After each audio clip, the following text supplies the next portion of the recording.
The PetSmart app has powerful features to help you care for your pet. We also have Store with human-powered grooming technology. Talk about cutting edge. Book in app, groom in store. PetSmart, anything for pets.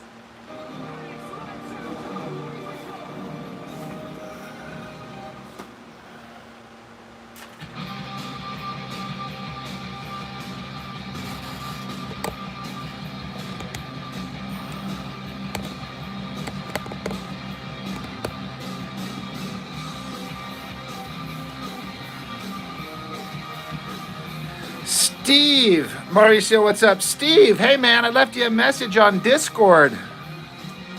Have you not had a chance to see it there?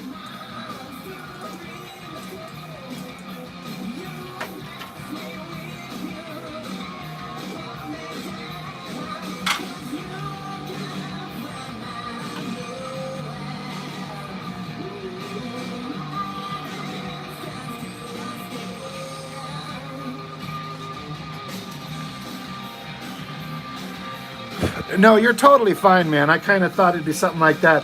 I was just wondering if there's a chance that you could send me a high resolution of that bullet design. I've got a guy designing the inside front credits of the page for the book, and I need the logo. And I think I just want to use that one that you'd come up with.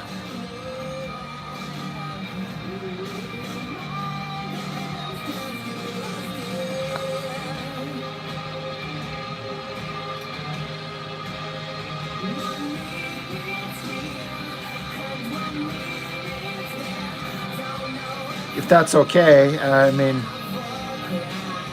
the more I look at it, the more I'm like, that looks just like that's just it works perfectly.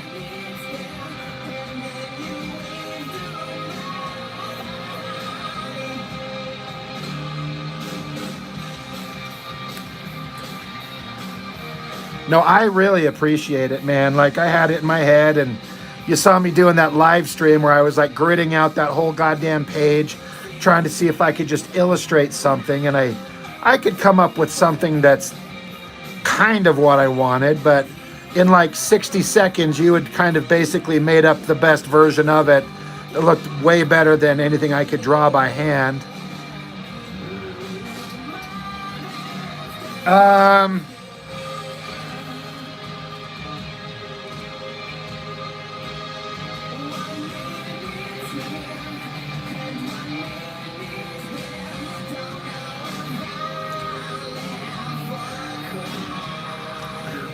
I kept going back and forth between the one that's heavier black and the lighter open one, but out of the two, I think I just like that one.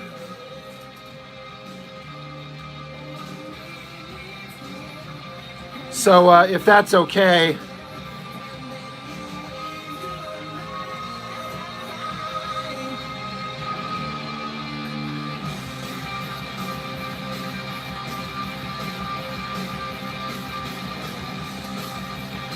If you caught that, Steve.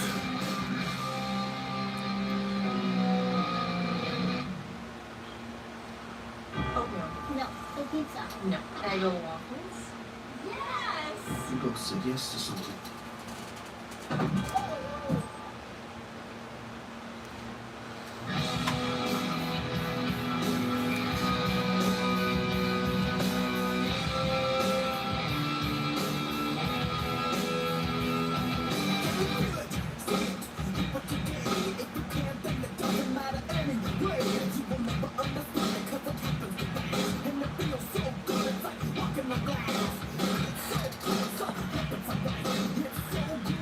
Did you catch that, Steve? I showed the one.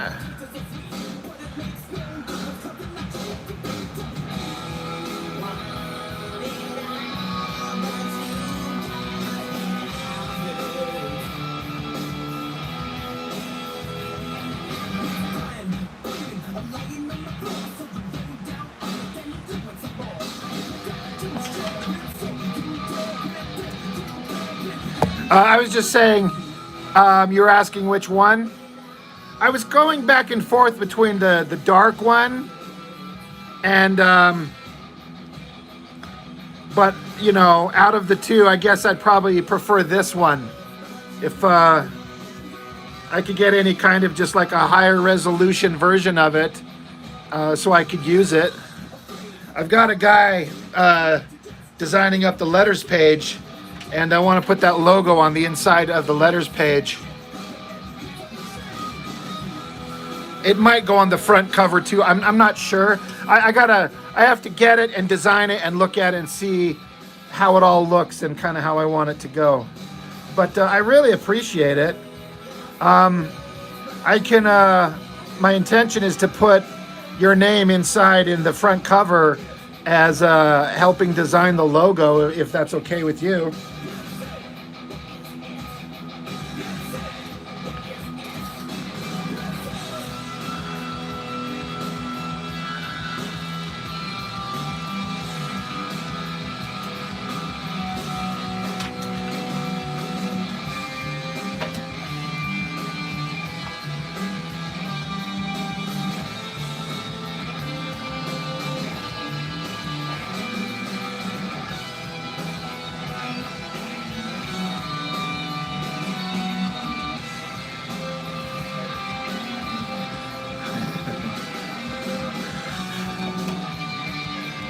No, I mean, it's definitely going in there. I can't decide if I want to have the logo on the front cover in the corner box, because I've seen a lot of books that don't have a corner box.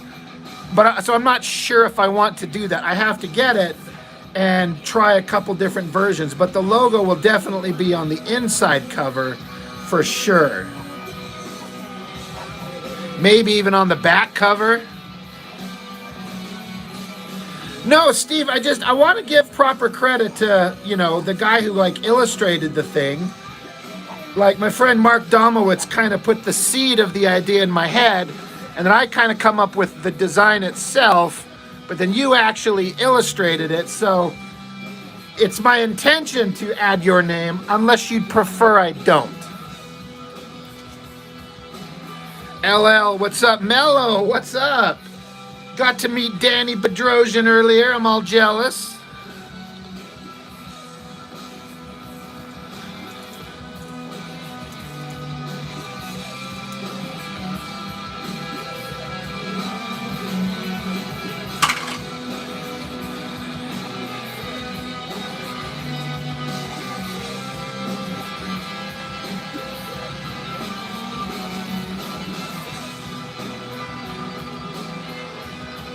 The Dan, it's what we call him. Yeah, he's such a neat dude. I've talked to him on the phone. I did that interview with him. We've chit-chatted back and forth. Seems like such a nice, genuine dude.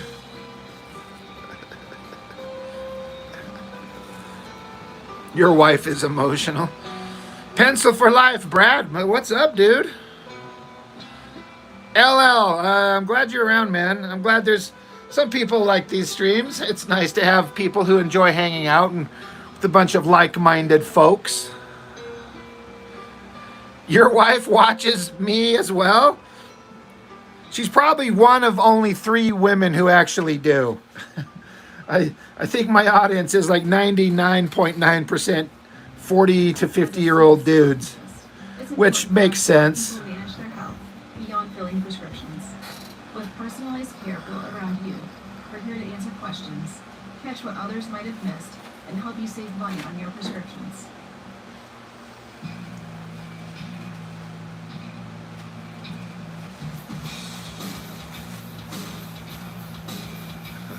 Well, that's what I was saying, LL. I was saying it's mostly men and mostly in that age range, which leaves a small percentage gap for others, which is where you fall.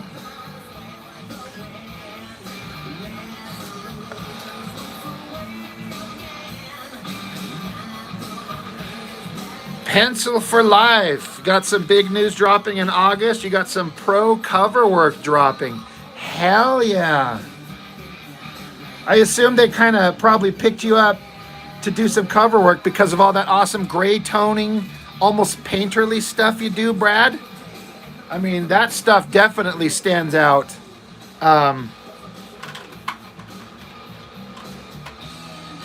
Like cover quality type stuff.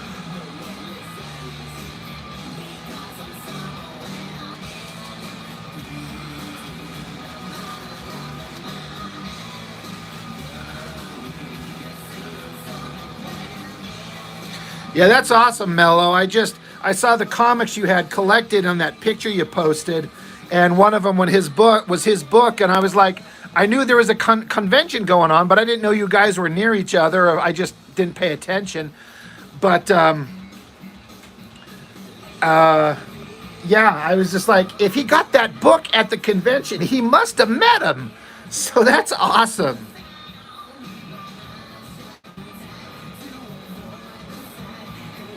Yeah, Brad, that's awesome, dude. You've been putting in like big time work in advancing your art. You know, I've watched you for a bunch of years now, and it's not surprising that you might find something like that. That's awesome, man. Like, congratulations. I hope it turns out to, you know, open more doors for you.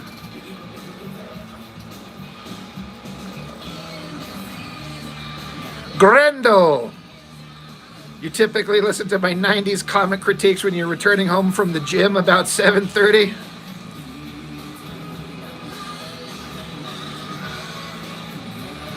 Yeah, Mello, Pencil for Life, Brad. He's a badass. I got a video of one of, or at least some pages of a book he's working on the channel.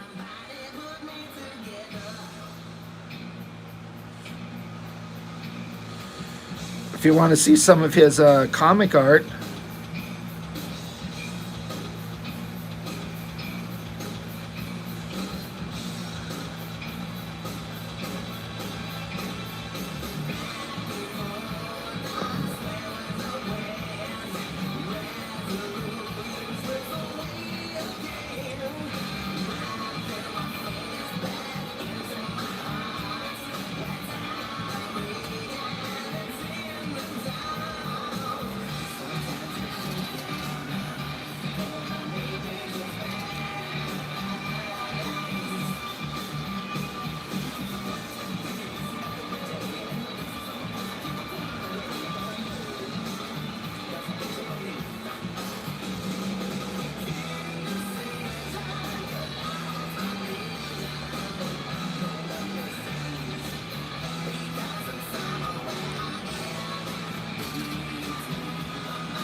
So Brad, that book that you say as soon as you get them in. So did you finish that book, the one that we have a video up on?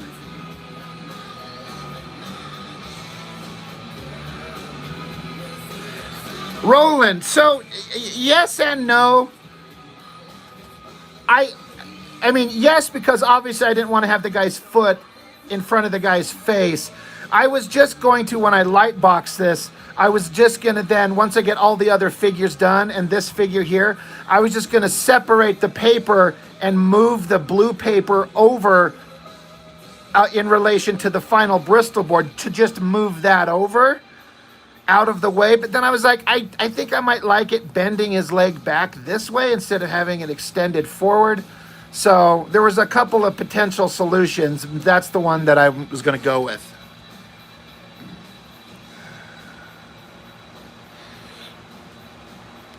Brad, that's awesome. So it's a complete issue then, right? I mean, 30 pages, that's a substantial sized book.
You're just going slow and figuring out this sequential thing, a much different beast than pinups and covers.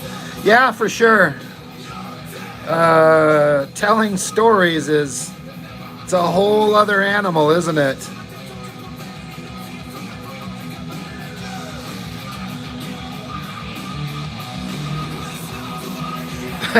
Shifting the blue lines during light boxing to move a figure is like the physical version of using the lasso tool. Probably exactly that.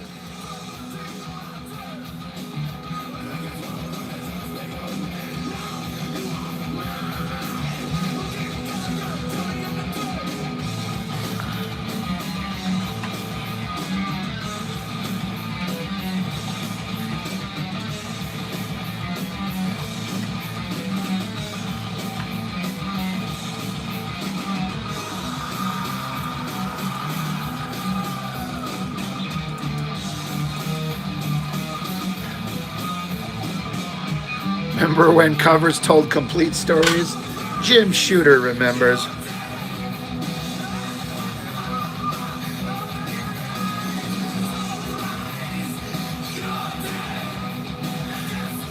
I think there's room for both types of cover approaches, where it's just a pretty drawing and then the cover that actually tells part of the story of the book.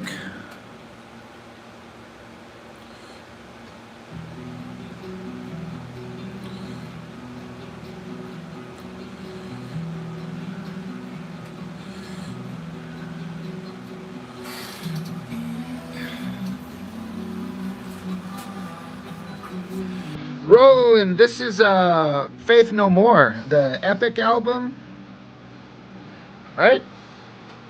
Was it Epic? No, The Real Thing is the name of the album. The one that really shot him into popularity.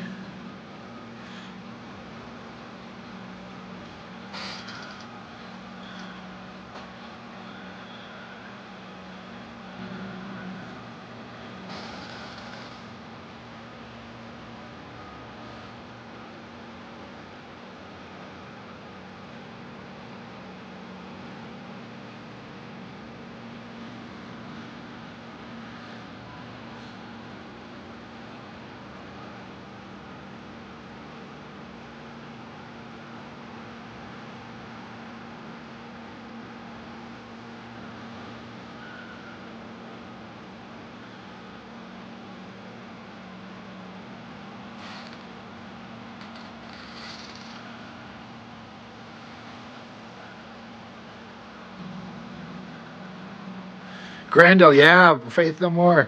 I was playing this the other night on my other live stream, and I was saying how when Faith No More come out, like I felt like I was the only person on the planet, and I was in my universe of people that I knew, you know, family, brothers and sisters, friends from school. I was like, I was the only one who liked them, and I didn't understand why some people would make fun of me because we were young teenagers, so everyone's a bunch of assholes. But I thought this shit was awesome.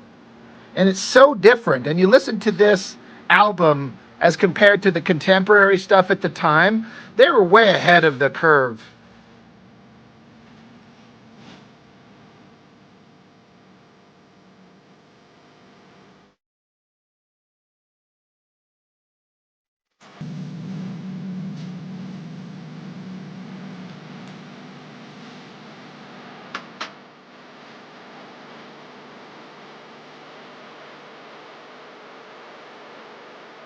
Thanks, Brad. Thanks for stopping in, man. I look forward to it.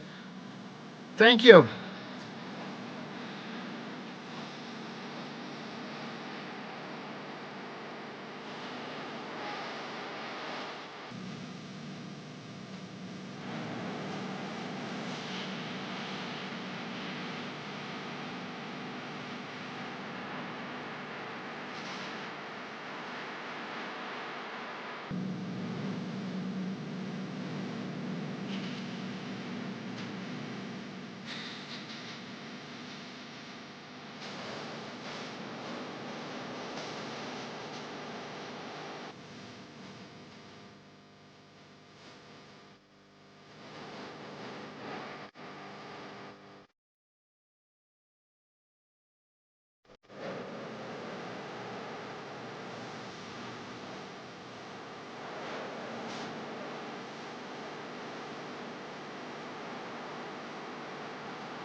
I love this part right here.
Yeah, they're ahead of their time.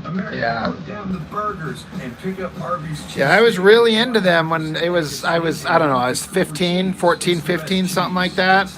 Maybe 13. Yeah, you can hear them in System of a Down.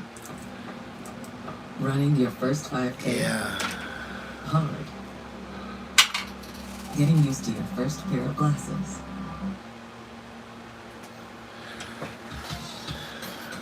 That was even more frustrating. Like, my older brother, he used to make fun of me for liking Faith No More when we were kids. Like, I was 13, he was 14 or 15.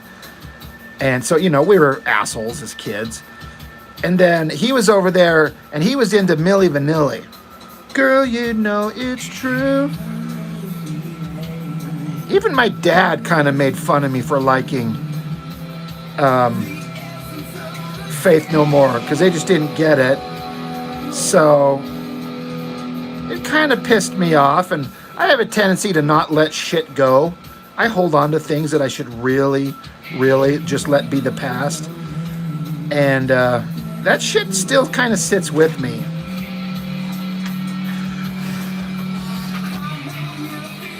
And then the irony is, years and years later, my older brother's like, you know, we're in our late 20s, early 30s maybe. And he's like, God damn, Faith No More is so badass. I love them. I love that album. And I looked at him. I'm like, motherfucker, you used to make fun of me for liking them. He's like, yeah, I know. I was stupid. I'm like, man, fuck you.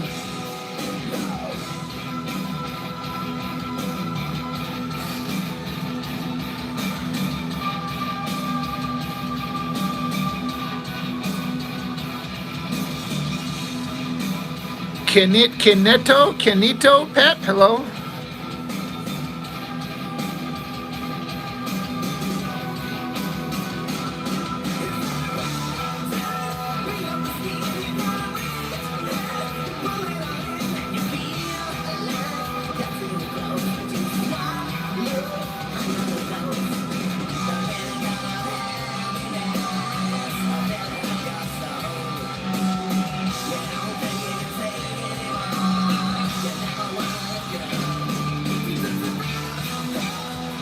Yeah, they mixed up various genres.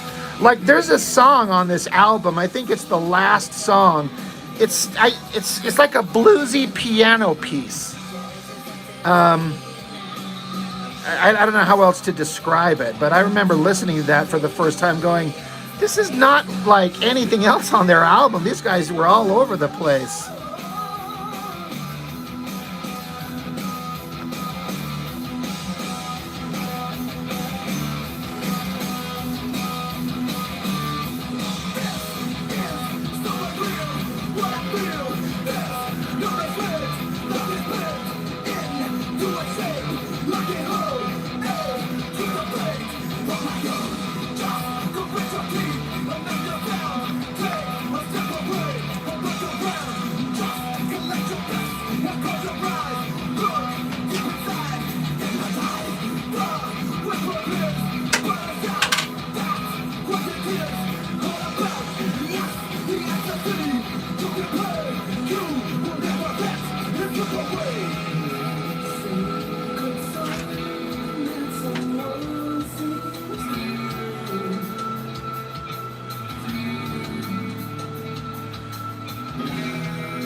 Haley Armstrong, hello.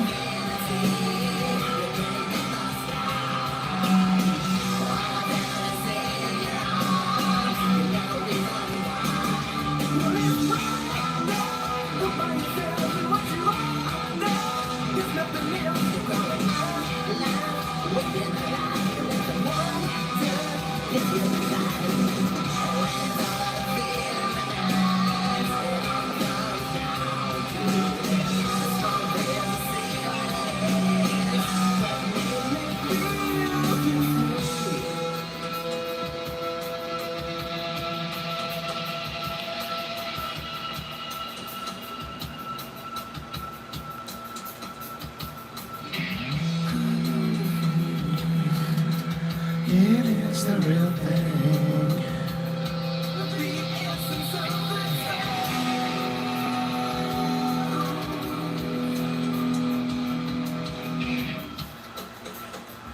Comic Artist Pro Secrets. Hey, I know you, sir.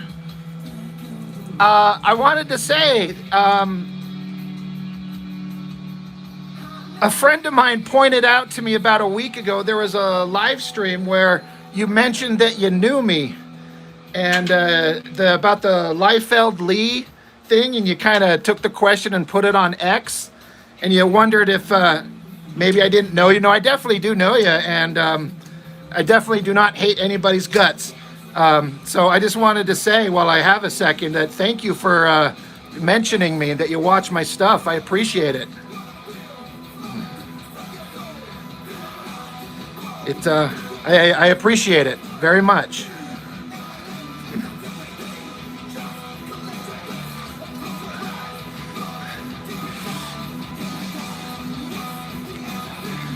Thank you, sir. Yeah, you mentioned on it that you watched my stuff, and I appreciate it. It kind of makes my day when anybody, anywhere, you know, watches my dumb stuff and my annoying voice and my Rob Liefeld video takedown. So, yeah, thanks for stopping in. I sent a message on Instagram.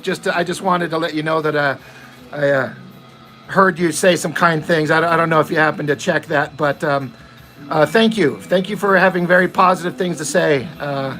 It means a lot.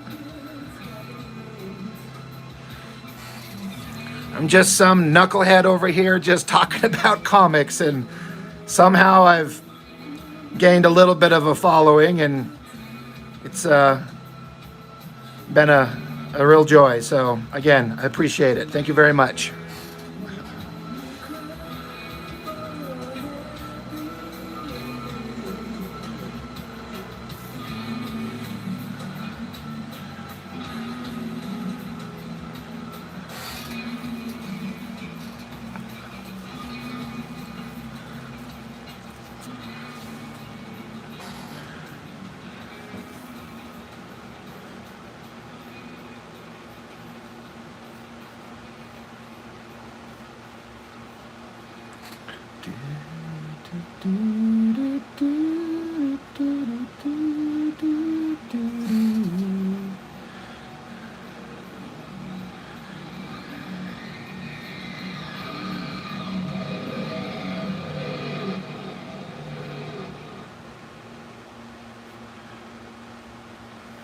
I forget what that girl's outfit looks like.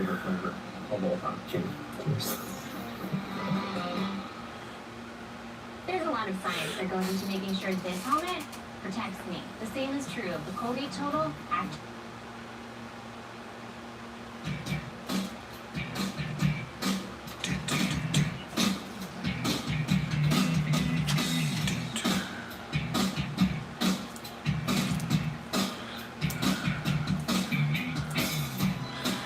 Mr. Pritchard, you heard an annoying voice bad-mouthing Liefeld in the ether, and now you're here. That's me.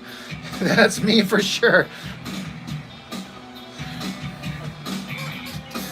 I've had one or two people when they actually saw what I look like, they're like, your voice doesn't match what you look like. And I'm like, what the fuck does that supposed to mean? I wonder if people hear my voice and think I'm some kind of like 90-pound skinny bitch because I'm a 6'3" husky gentleman. But yeah, I've had a couple people say, your voice doesn't sound like what you actually look like. I'm like, well, I don't know how to take that. So since I don't know how to take it, I'll take it as insult.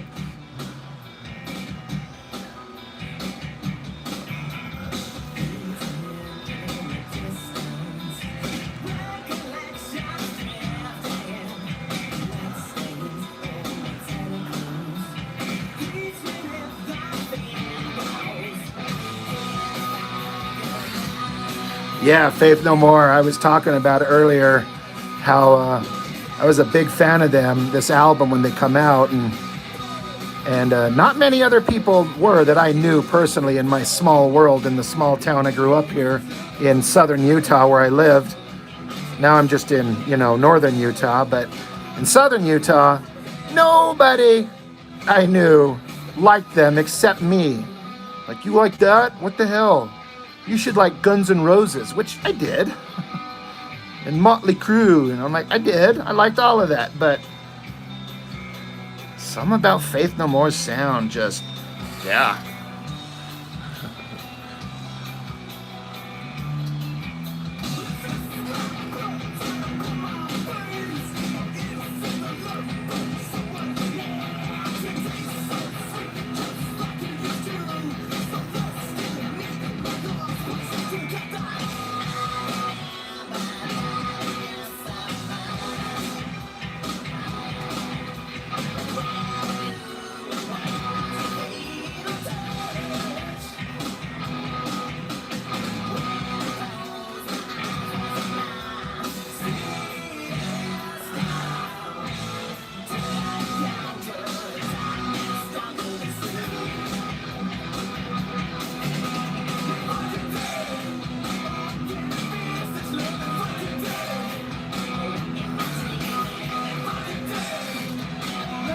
Go from here.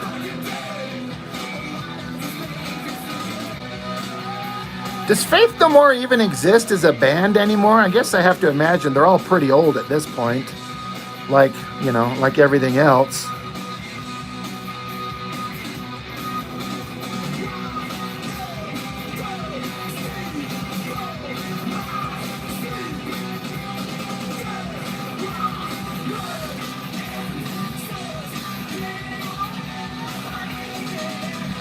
Addie, hello. How are you, Ms. Addie?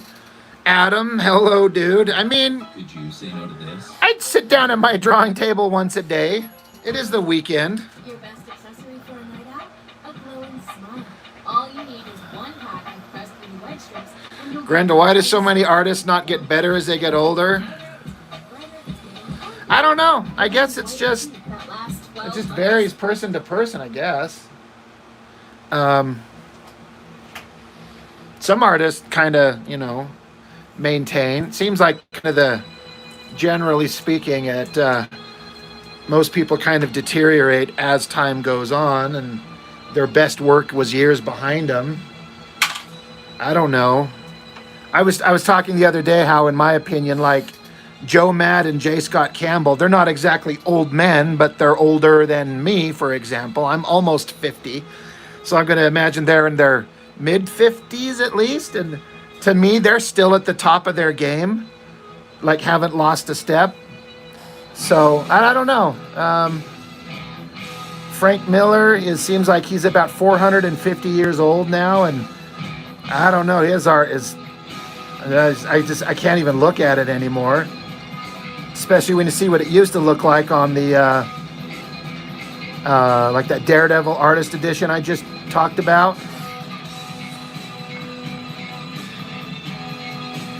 Yeah, Pritchard, Woodpecker from Mars.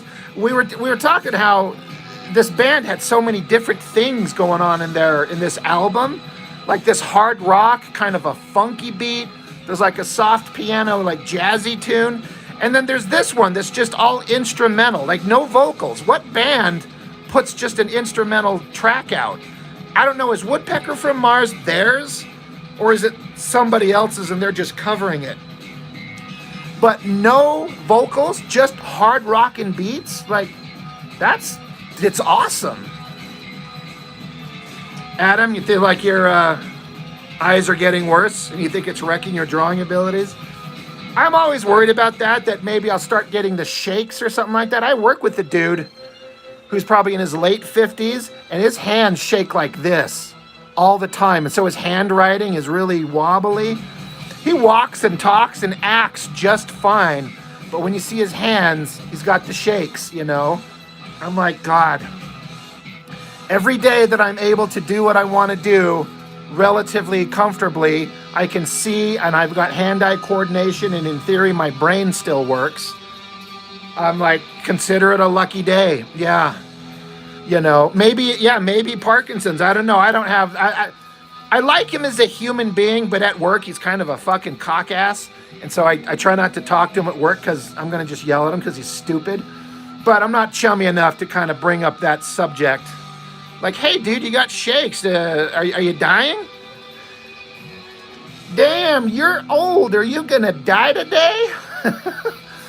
That's that line from the Talladega Nights. You guys know, that's probably one of the funniest lines I'd ever heard. One of those kids, those little fucking asshole kids, are talking to their grandpa. They're like, damn, grandpa, you're old. Are you going to die today?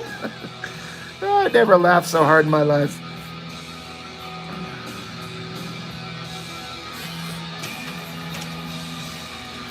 Yeah. I mean, I didn't know about, I mean, I was aware of, what's his name? The fucking star of that movie. Ron Burgundy.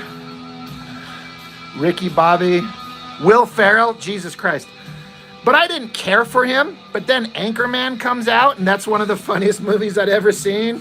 Then he does Talladega Nights. And I'm like, that's one of the funniest movies I've ever seen. The skating one was pretty good.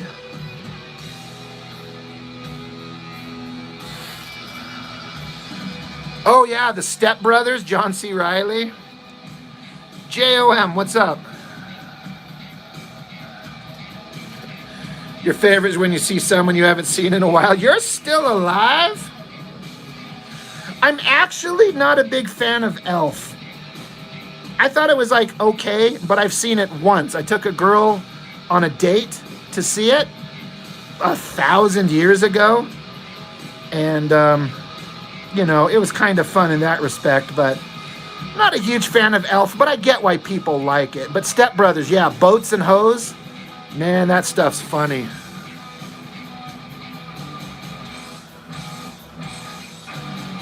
You still alive?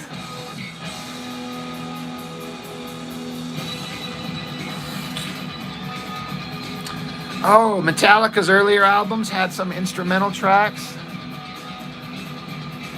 I think the only Metallica album that I listened to at length on repeat over and over is the Black Album. Did they have instrumental tracks on that one? I kind of hear onesie twosies from all their other stuff.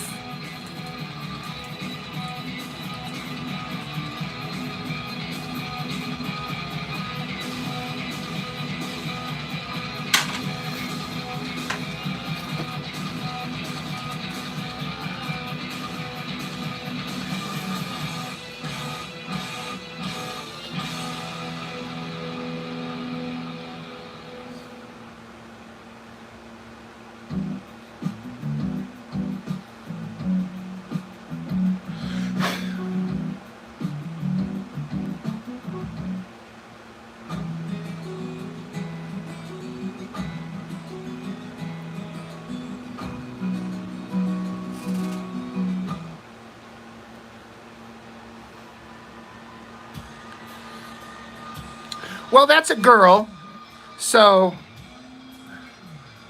maybe I'm failing if that doesn't look like a female body. Now I have to throw the page away and start over. But yes, she has been decapitated.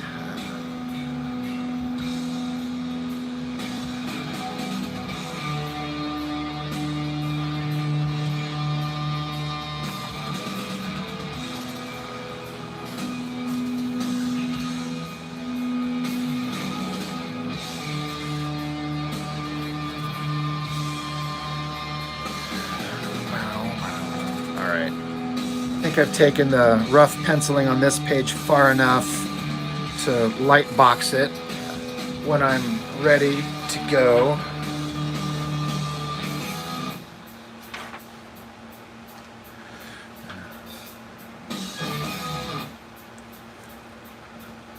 But yeah, this is just a page from the book, from the guts of a book. What's happening, if anyone wants to hear, a big preview.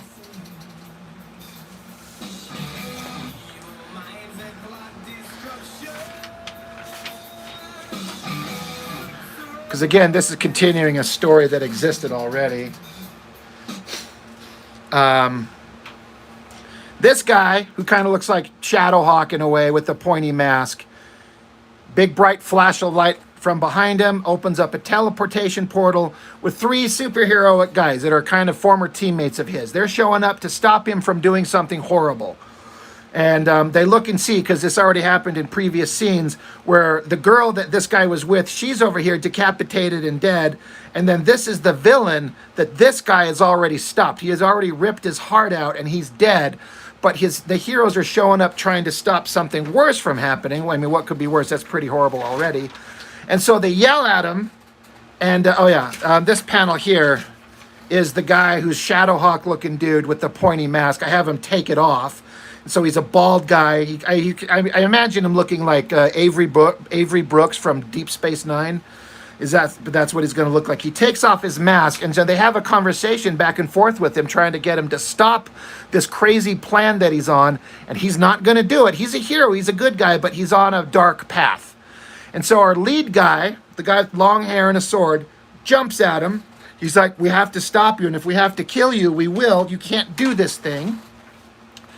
So this panel, the Shadowhawk dude, he strikes, but the guy with long hair and a sword, he does like kind of a twist maneuver to get behind him and stabs him through the back in the chest. But this doesn't stop him, so the guy just grabs the sword that's through his chest, snaps it off, and then takes the broken shard of the sword and swings it around and stabs it back into this guy's chest. Like, reverses the whole thing. Puts him down there. And then the other two heroes that were there, there's a guy with the cape and a cybernetic guy with the gun. They're like, holy shit, what the hell? The Hawk guy, Shadow Hawk guy, screams and tells them that they can't stop him. So the cybernetic arm gun guy shoots him, blows a hole right through his chest. Shoots the Hawk guy. Guy with the cape of the 3 new superheroes, he comes over to the hero with the long hair and the sword in his chest. Now they're like, holy shit, we got to get you somewhere. We got to take care of you. Hawk guy, now he's got a big blown laser blast hole through him, so he should have some smoke coming out of his back. He's crawling away, and he's saying that you guys don't understand what's going on. The bad guy who got his heart ripped out, which happened in previous pages, they turn and they look, and he's getting to his feet, and his heart that was ripped out is now magically being lifted back into his chest, and he's cackling at them saying, you guys don't know what you started. You can't stop this. And the hero with the cape and the cybernetic gun hero, they're just looking. Villain's heart goes back into his chest. He's still alive. The hero with the cape, he's kind of like my good, like the Superman type character, not in terms of strength, but like the Superman, Spider-Man type hero. He's like the super good guy, and he's watching this horrific thing, this like ungodly demonic thing where a heart is going back into this guy's chest, and he's just like, he can't believe this horrible thing. So he decides to take it upon himself with the super powerful energy blast, like all encompassing, head to toe, vaporizes the immortal bad guy whose heart was going back into his chest. He vaporizes him, just blows him away. And then this shot's not very clear yet, but it's like, because they're in a forest setting, so there's a bunch of trees here, but this is the trench that his laser blast blew through the ground, vaporizing this guy. And he's like, well, I had to do it. That guy was an evil demonic monster. I had to put him down. And then the Hawk guy, who got stabbed and shot, he's getting himself back up. He's like, you guys don't understand. That's not enough. It won't stop him. And then the bad guy, the villain who just got vaporized, there's an energy blasting in the distance from where he used to be standing. And this is going to be like a big, like astral plane, ghostly vision of his head waking up, because he's kind of like an ancient Egyptian god that can't be killed, and he's just, his energy, his life force, his essence is still alive. And then a bright flash of energy bursts and erupts, and this energy hits all of these people. And that shot is the one that I'm working on. It's to stop and show that this energy blast is hitting them all. The 3 heroes who showed up, the Hawk guy, and the girl who had her head cut off, and then these are headshots of each one of them reacting. And what this is doing is this energy wave is going to make them immortals, and they don't even know it. Because after this scene, we jump back into the future about 1,000 years, where these 3 guys are going on a mission to track down this guy who they haven't seen for centuries. So this is just kind of establishing how all of these characters became immortal beings because they fought this guy, and this energy wave that he fired out, it like passed on the immortal energies to them, and they didn't know it at the time, but now they're immortals themselves. And then that's where the next pages come along, where, again, this is very rough, where there's a spaceship flying through space. It's on its way to Earth. And then this is the hero that had the long hair and the sword. He's putting a jacket on. He's thinking to himself. He's like, this is going to be, you know, something that we've been meaning to wrap up forever. And then the other 2 heroes, the guy with the cape, he's now just an energy being. The guy with the cybernetic arms, he's just like a pure robotic being. And they're getting ready to go and track down that other guy and wrap up this story that's, for them, been going on for centuries upon centuries. So anyway, blah, blah, blah, blah, blah, blah, blah. That's what I'm doing here.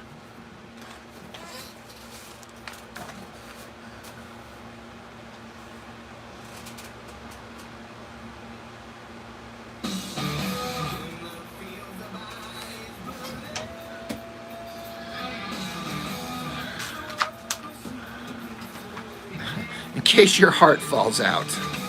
You never know. That's true. You never know when you might end up in a day in the park and somebody with claws on their hands rips your heart out and just shows it to you.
I think I put everyone to sleep with my story.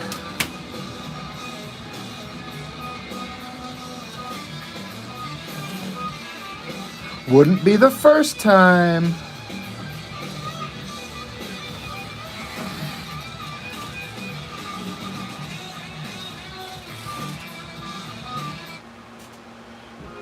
We have a flair for dramatic.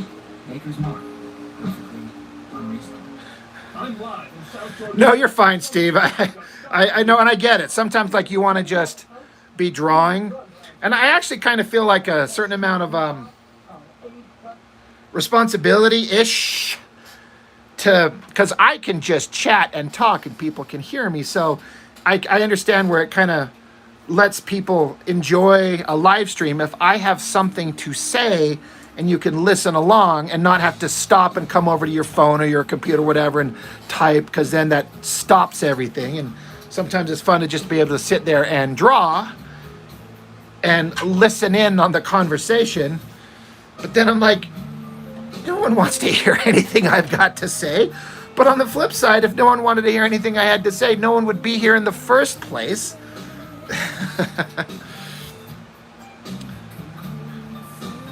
You're doing the dick bull. No, thanks, man. I appreciate it. JOM, I don't know what this is called, but I found it in an art supply store. You know, it's got all these templates in the middle, but it spins inside. I'm sorry, I don't even know what it's called. Helix? No, it just says Helix on it. I don't know what it is or what it's called. I just saw it and I picked it up and it's been pretty useful.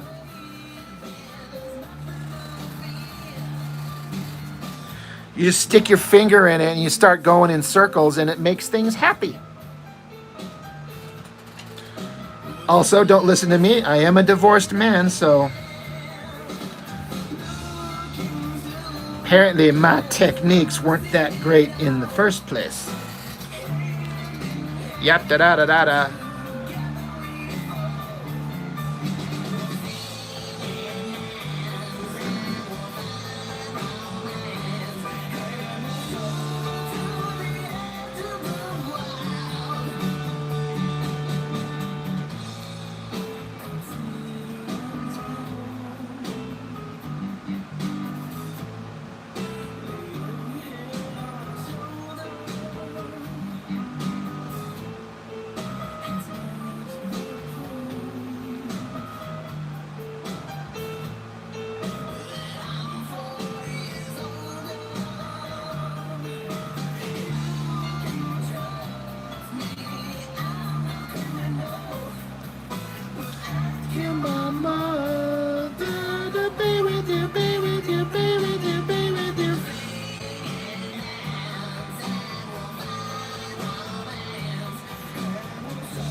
You know, the one thing about that Faith Noir album is that it doesn't take too long to get through the whole album, and it's just done.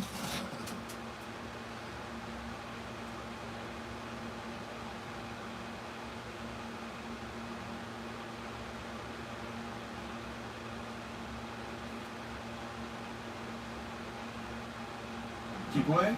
For the ultras?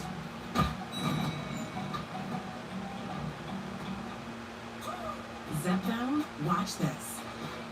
Zepbound helps adults with obesity lose weight and keep it off. Watch this.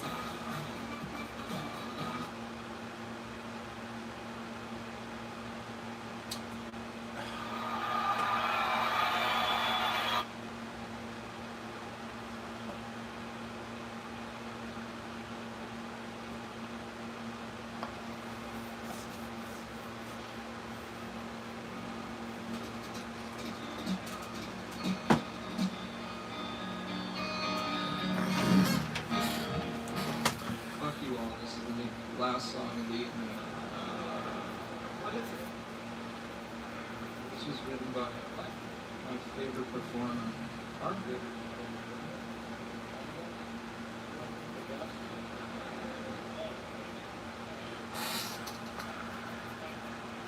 Oh yeah, this guy representing the Leadbelly estate must have something like those. He's on $500,000. This one, I mean, this is a separate project. I've got the Dick in a Jar one that I'm going to be doing the crowdfunder on that's coming out. That's like 34 pages. I've got the sequel to that I'm drawing, that I'm about 15 pages in. And this thing, there's already 14 pages of it drawn, and I'm doing an additional 11 or 12 to make it a complete story. So I'm kind of all over the place.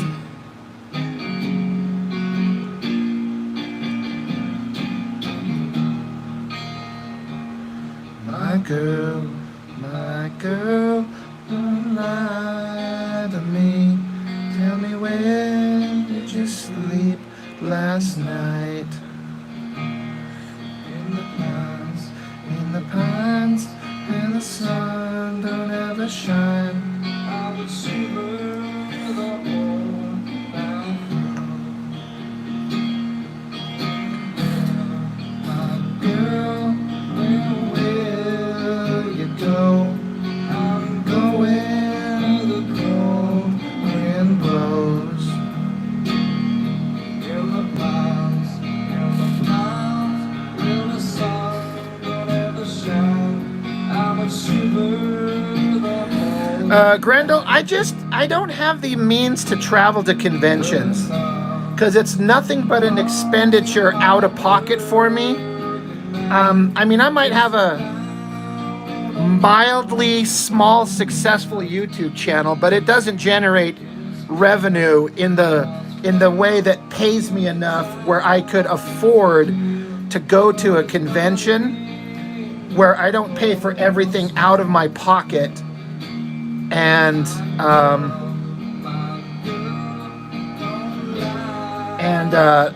not have any kind of guarantee of making any kind of money to at least end up in even, like to break even. I'm just a nobody. No one cares who I am. So there's a local one, but I didn't go last year because there was financial things, and I lost my ass on the previous one financially, and then I just kind of I was kind of burned out for a minute, so I didn't go to the local one last time, but I was going to go to it this time, but they sold out of Artist Alley like instantly, and I missed my chance. So it's going to be 2 years in a row I didn't go to my local one. And then to make things even worse, the venue that they do it at, they just announced that they're going to be shutting it down to do 3 years worth of renovations to the place. And so now the convention planners are not sure where they're going to hold the next ones because there's nowhere that's as big. So I'm not sure when I'll get to go to another local one.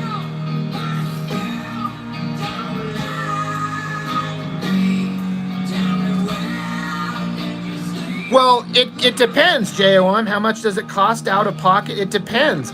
Like the local convention, the table's like $400 for just like a basic table.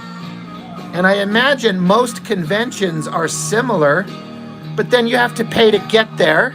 So am I going to drive? Am I going to put miles on my car? And then you got to have somewhere to stay. You got to have food. You got to have gas.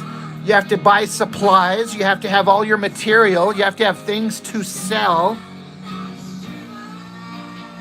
So it could be a significant expenditure. Now, again, for the local ones, I can just drive to it. It's just 45 minutes into town from where I live. That's no problem. And I'm not like destitute over here. I'm like, I survive with my job. I'm fine. I can, I can afford the gas. That's not a problem at all. I'm not even concerned about the gas to drive just locally. But,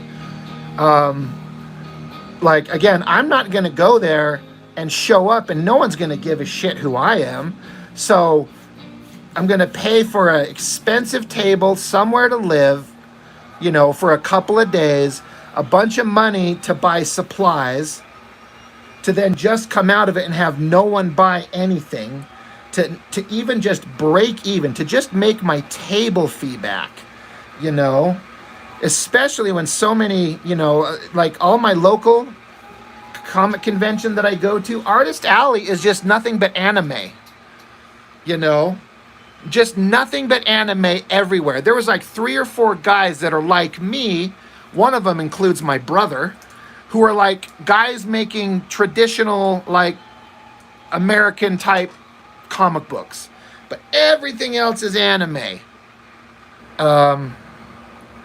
So again, for me to travel somewhere, like I got a buddy who I guess Arizona has a big convention circuit.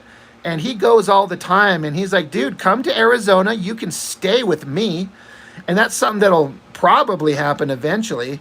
There's at least a place to stay, but and I'm not trying to sound defeatist or anything, but I'm nobody. I'm just a small guy over here with a YouTube channel. But in the comic world, no one knows me enough to guarantee that I would make anything, So I'm trying to build up a body of work. I'm trying to I'm going to have some crowdfunders. I'm going to make some books and see if I can't build some sort of a name. But in terms of going to a convention where I am going to have a table there, outside of where I live, nowhere, because I can't afford that. That's too much, Yeah, my brother, he's got a YouTube channel, but he kind of bailed on it. He went hardcore for a year trying to match my output, but he's married. He's got a little kid, a kid who's just 3, and he ended up being the sole money earner for him and his wife because she quit her job to stay home with the kid, and he just couldn't keep up with the YouTube channel, and he wasn't quite getting the same kind of traction that I was, and so he just kind of got tired of it. But he makes stuff. There's videos on my channel. I've reviewed all his comics.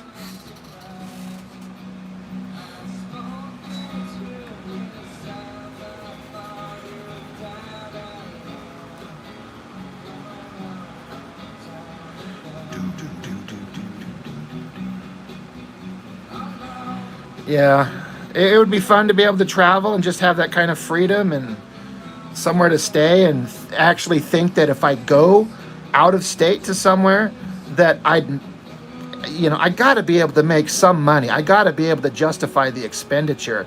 I can't just blow $1,000 out of my ass to go to a convention and make $200. Table money, supplies, gas, food, lodging. And I don't even need something nice to stay in, just a place to crash. That's all I need. But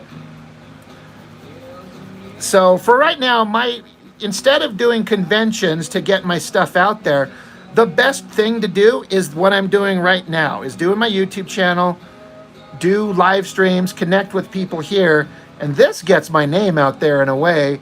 And then if, I get more views on my channel, the ad revenue comes in. I made more money on my ad revenue last month than I have ever before. So things have been going kind of okay. And if I can keep the channel growing and it's kind of turned into a nice little side gig of passive income that is extremely helpful. And if I could grow it to a certain point, I'll actually be pretty content. It'd be nice to make some significant money, but I don't do this for money. I do it because I enjoy it, but the money coming in is a very nice little unexpected kind of side thing that I'm like, oh, this is actually, I'm actually doing okay, you know. Yeah, I have steady growth. You know, my channel grows at kind of a consistent rate. So it's getting there. At this rate, it might be another year or two before I hit 10,000 the way that it goes, unless I get some kind of lucky, like, out of the blue algorithm break, like my friend Blood Force Mitch. He hit on some kind of lucky thing, and he's added like 2,000 subscribers, 2,000 plus in like, it's like a month and a half or 2 months. Just blew up. Boom. He went from 4,000 subscribers, and it took him like 3 years to get there. Now he's at like 6,300 something in like 2 month time span. He just jumped. All his videos are getting crazy good views. You know, I'm happy if my videos get 1,000 views, and his shit's getting like 5,000, 10,000, 20,000 views just suddenly. He's found some magical recipe, and he deserves it. He makes good content. He's made the single most entertaining comic book I've read in years. I've reviewed it. It's on my channel. I supported his crowdfunder. I can't wait to get the book in hands, but good Lord, he's found something, and I wish I knew what that secret was. So I just kind of keep hoping that something will happen, catch up, and help me blow up a little bit. Maybe some pro will see my stuff and shout it out to their homies on their bigger platform, and I don't know, you know, it's hard to say. Earth Day says freaky line. I'm not sure what that means, but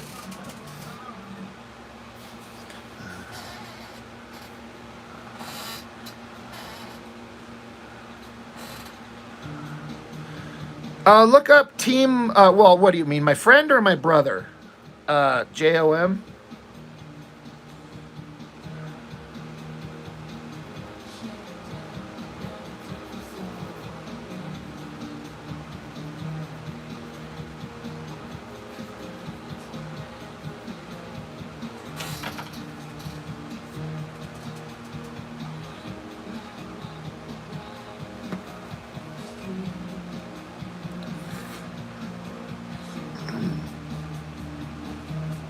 This is the guy that I was just talking about that's doing really well. Team Blood Force or Blood Force Comics, that's the one you want to look up.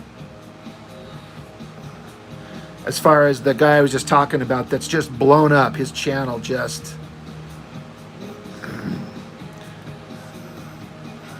Yeah, a month ago, he had a video that just suddenly did 102,000 views, which is out of the blue, exponentially bigger than anything he'd ever done before. And then, you know, 16,000, 15,000, 14,000, 12,000, 11,000, not, you know, he's killing it, you know.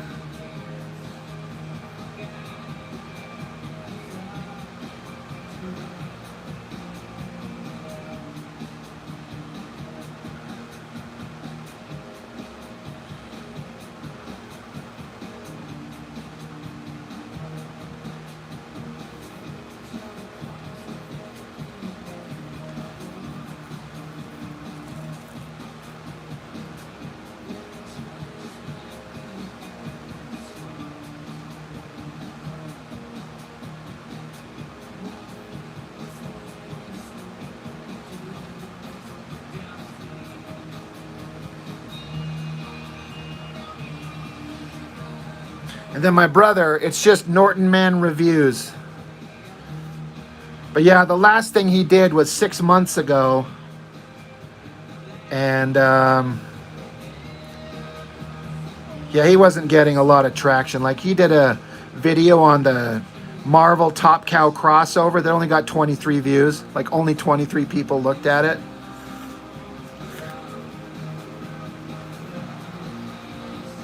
So it was a big investment of time for him, and he just kind of needed to give himself a break.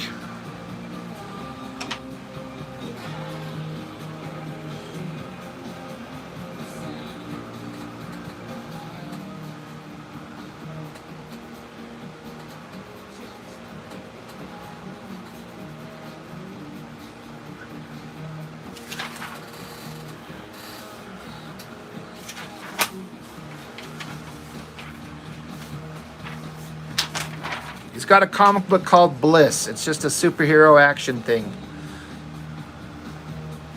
Every review of every issue is on my channel.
Is staying again. But when good living is done, Zepbound can help you lose weight and keep it off. People taking Zepbound lost up to 48 pounds. Don't try needles or bags or reuse needles. Don't take it allergic to it or if you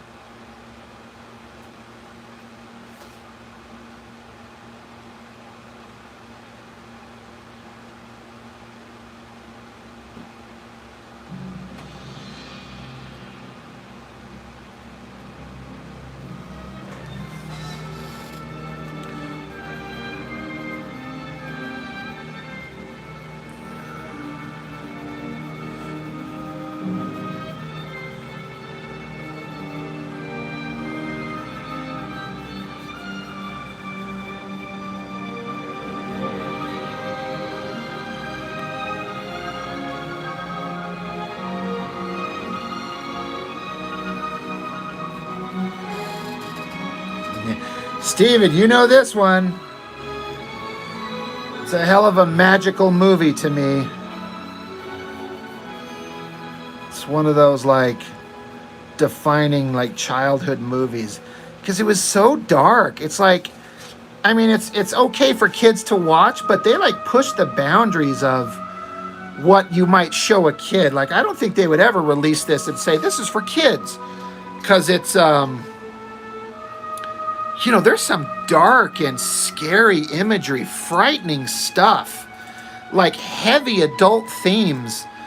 And that's what I love about Jim Henson when he went this route. Like, yeah, he's like, yeah, I do Kermit the Frog and shit, but he's like, but I have other stuff to say, and I have other creative interests. And man, is it good. It's the Tatooine twin sun theme for Jin. Yeah. Yeah, I know what you're talking about. This track is like it's like a extended, like somebody took a bunch of themes, I think. I don't know if this was actually in the movie, but like I think they took this and edited it together themselves. I'm not sure. Either way.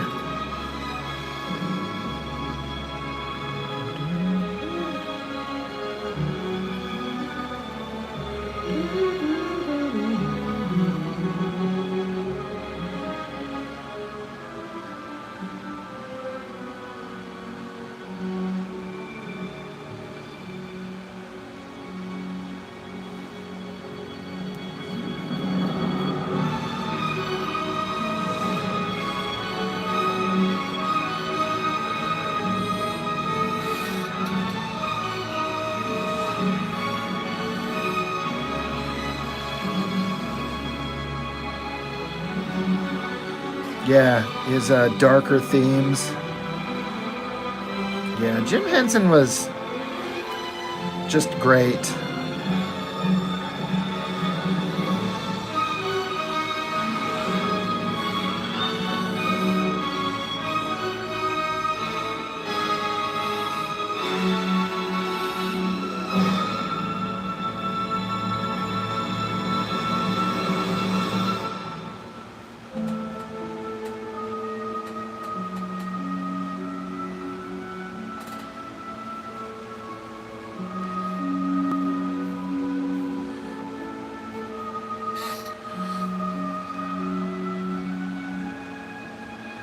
Yeah, the Labyrinth, I like it, but I'm not a like it's not the same for me.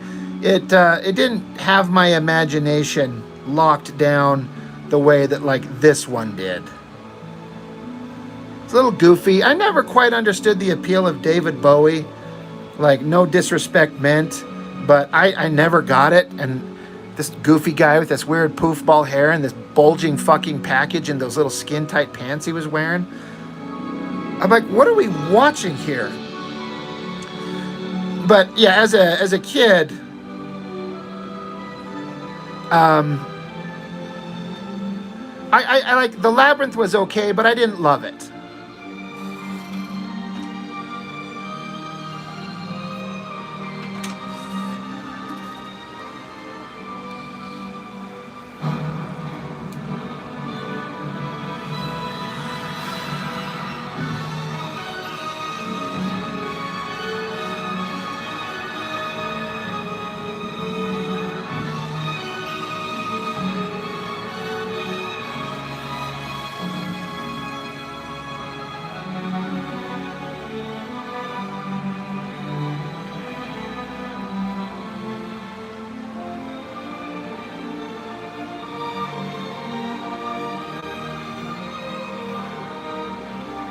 Yes, Steve, legend, Meg Mucklebones. That shit was awesome. Yes.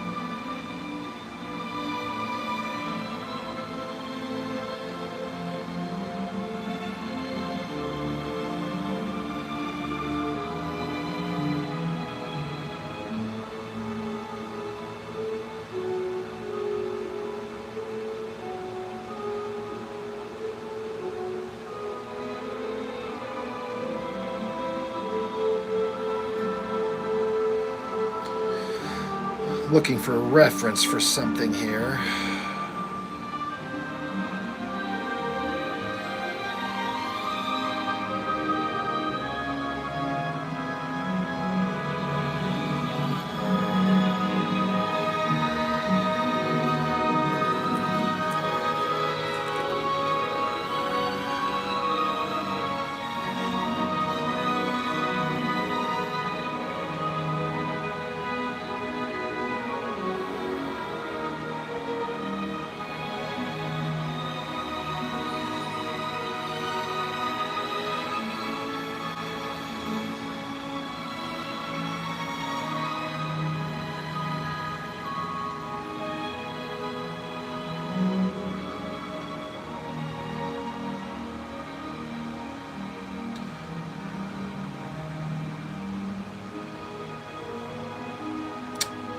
Never find it when I need it.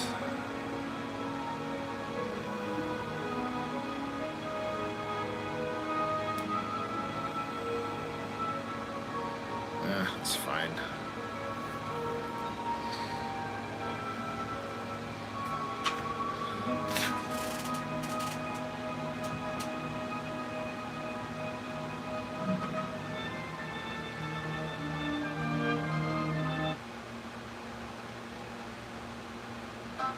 Less than 40 cents for this delicious Eggo taste.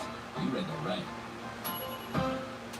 Now this is some seriously athletic stuff, while this is a little more athletic-ish. And at Sierra, we like...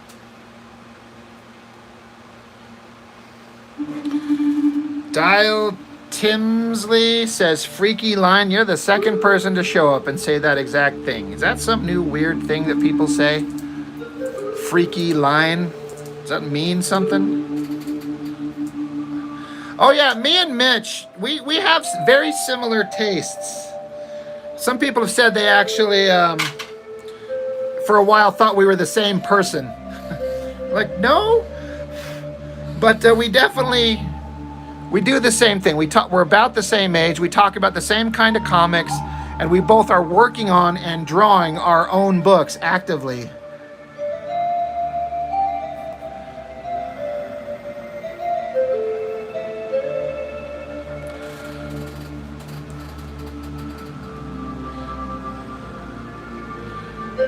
Who's 14? What?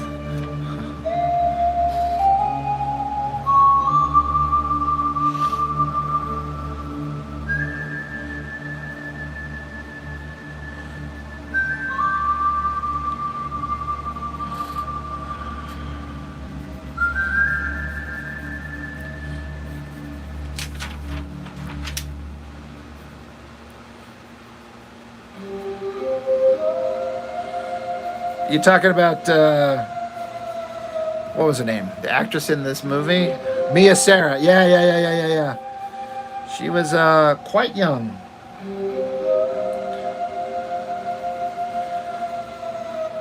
Young me thought it didn't have a problem with that at all, because she was very cute.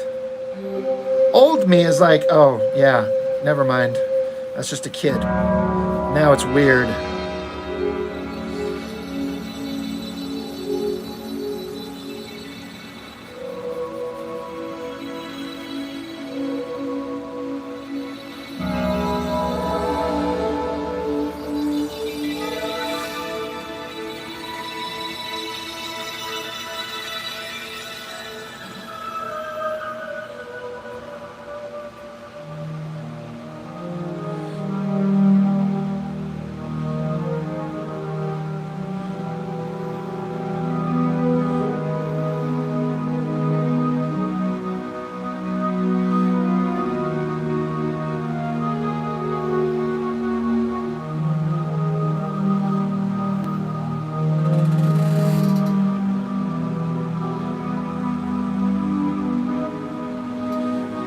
I don't know how to answer that, JOM. I'm not sure I know what that means.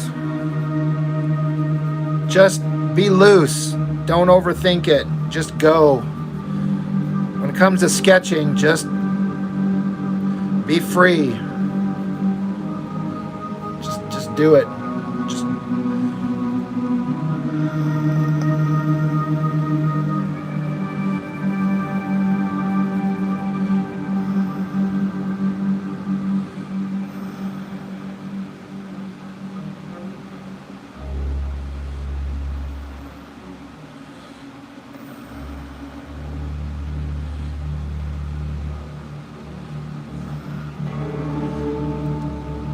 That's about the only thing I can say, because I don't have any one technique that I've used that always works.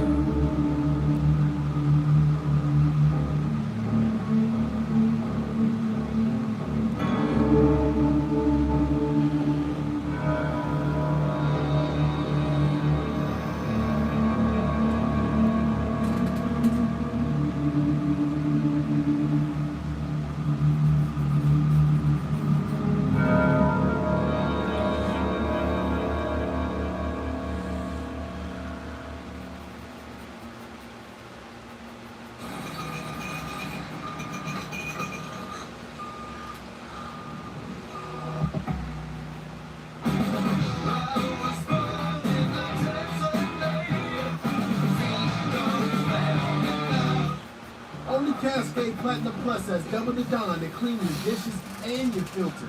Cascade.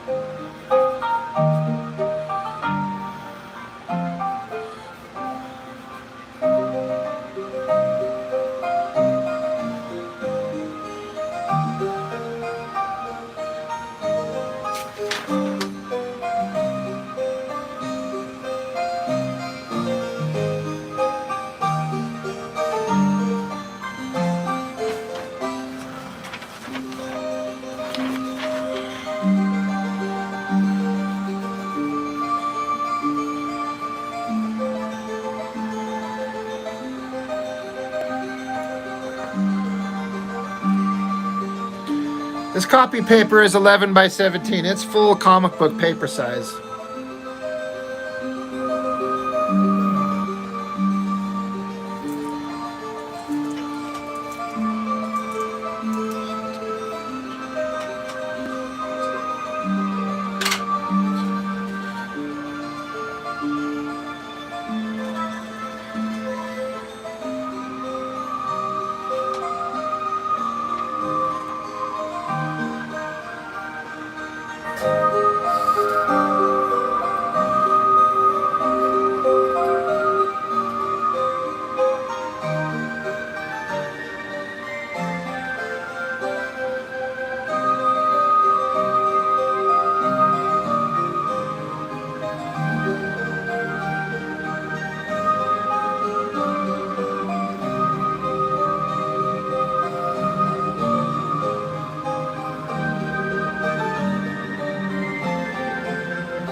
Ginger Bear, what's up? You're hanging out, but your wife is in the office here with me, and she says I'm not allowed to listen to you. Oh, well, you better, do what the missus says. Happy wife, happy life, etc., etc.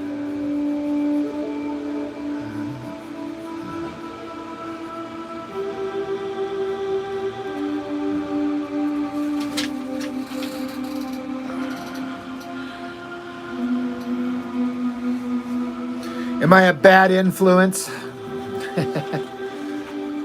He makes you want to draw comic books all the time. I'm like, oh, well, I'll take that as a compliment.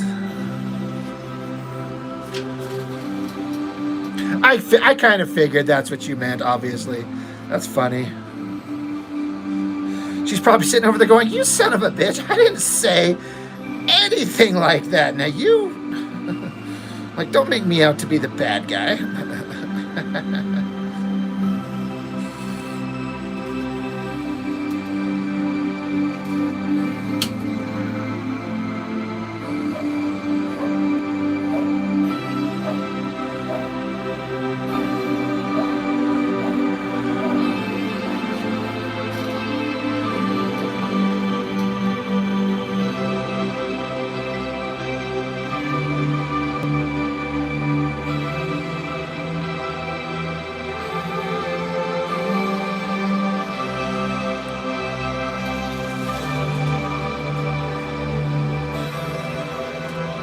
Every time I listen to the soundtrack, I think of you, my dude.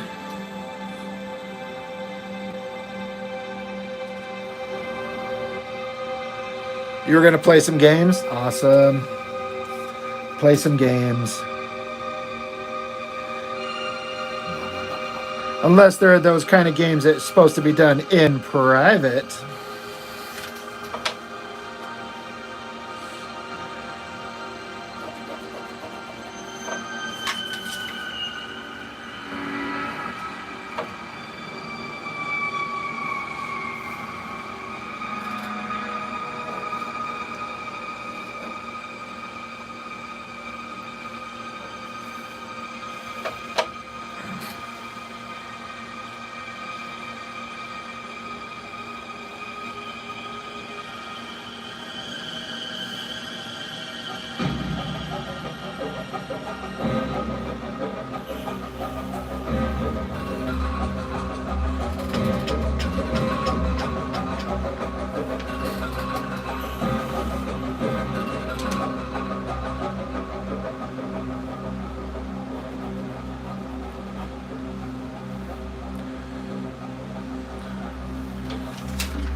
opioid addiction gets between you and what you love, once monthly Sublocade may help you move.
Lonan, Mia Sarah is married to Brian Henson?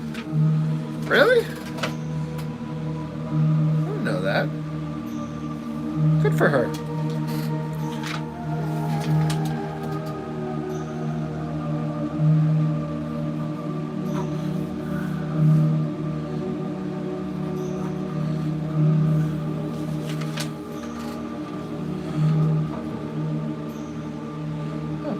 Kinda does. I didn't know. Huh.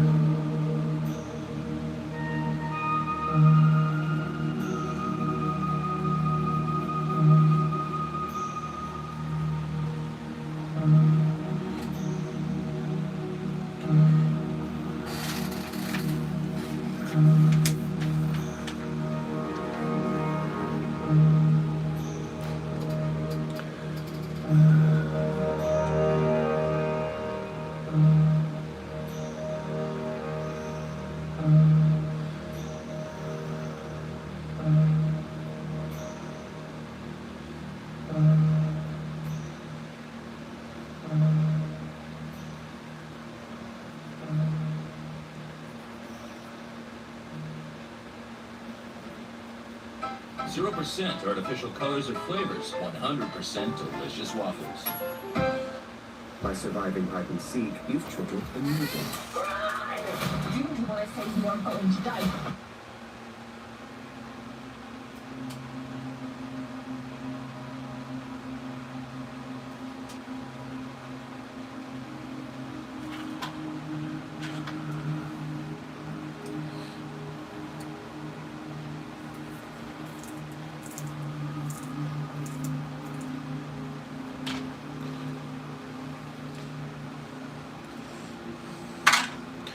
Who was hotter back in the early days of the 90s, Mia Sarah or Jennifer Connelly?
JOM? I think I would agree, definitely.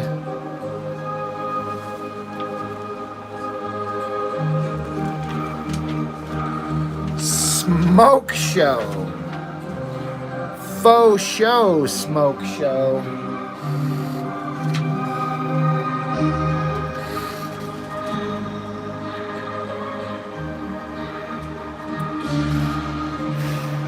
Because it was Jennifer Connelly in Labyrinth, right? But I didn't really connect to that movie, so I kind of didn't care. She was always cute. But it was that movie Career Opportunities that she was in, which was kind of a dumb, forgettable comedy, but holy Lord. But then her and The Rocketeer. And I was like, oh my God. And I'm sorry, Jennifer Connelly's 1,000 times hotter than Betty Page. And Betty Page in her day is great.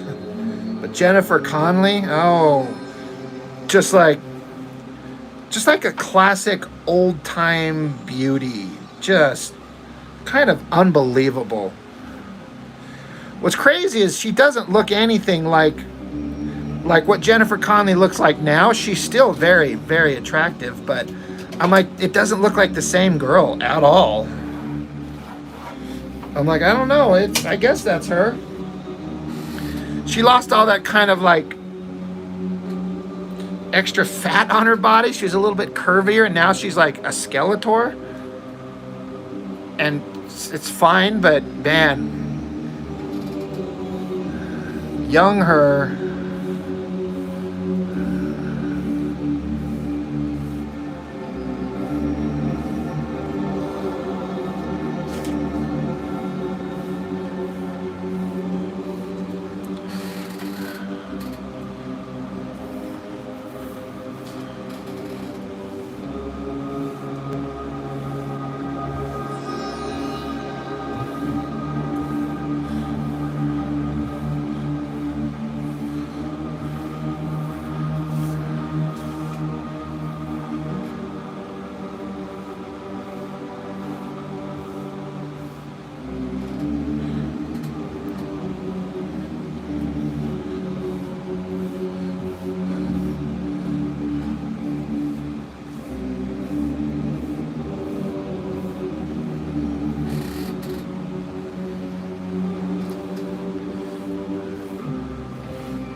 Yeah, I mentioned Career Opportunities. Yeah.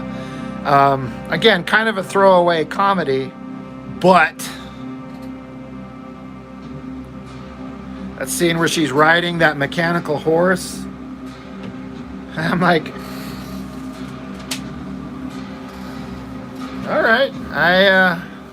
She makes me feel kind of funny, like when I used to climb the rope in gym class.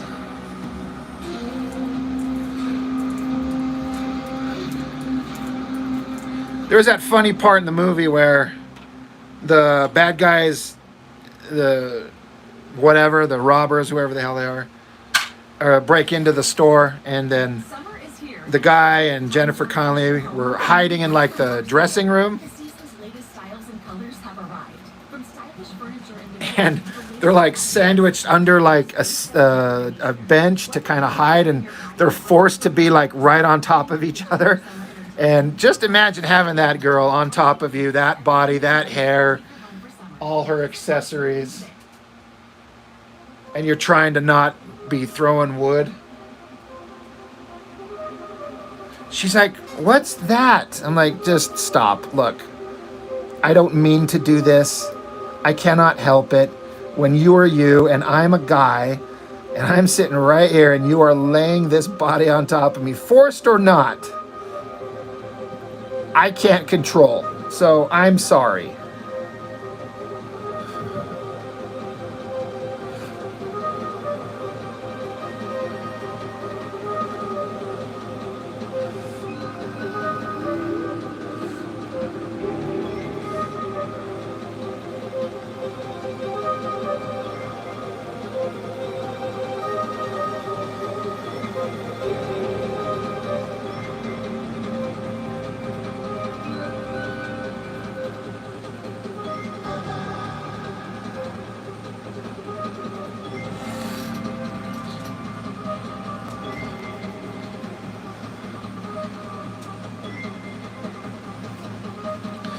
Long time ago, JOM. Similar face and those eyes, yeah.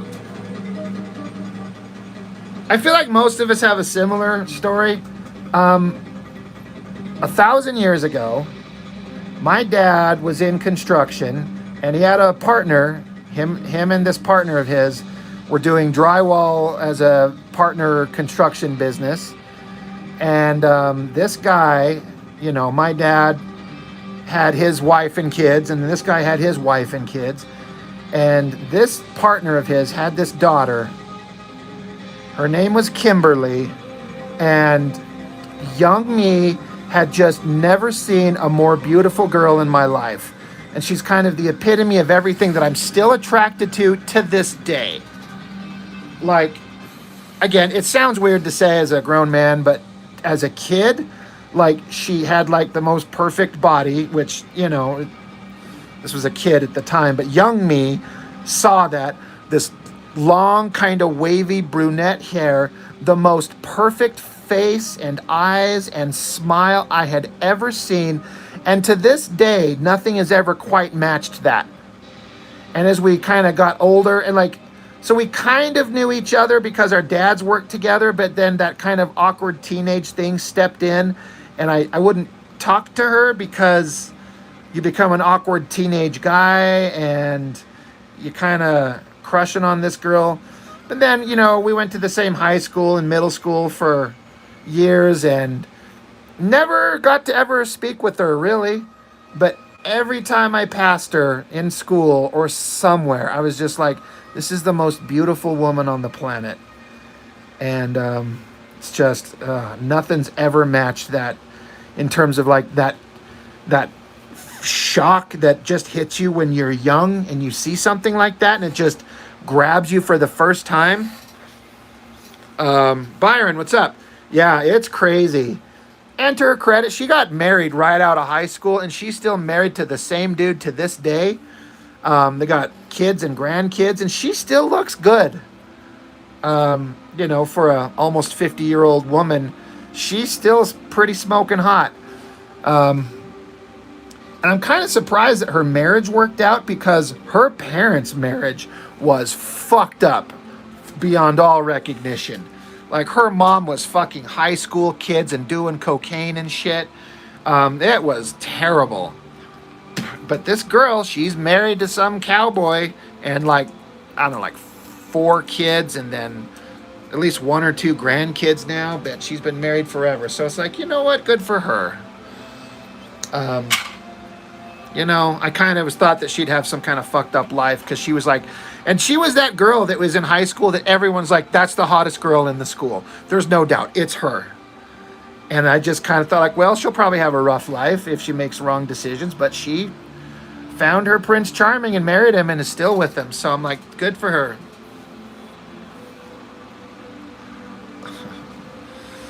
Construction worker. I hate construction. I did so much of it as a kid with my dad doing drywall.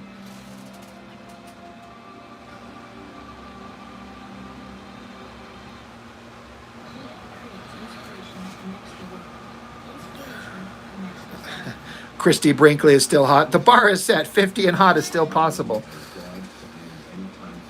Jennifer Aniston's still out there looking pretty damn good.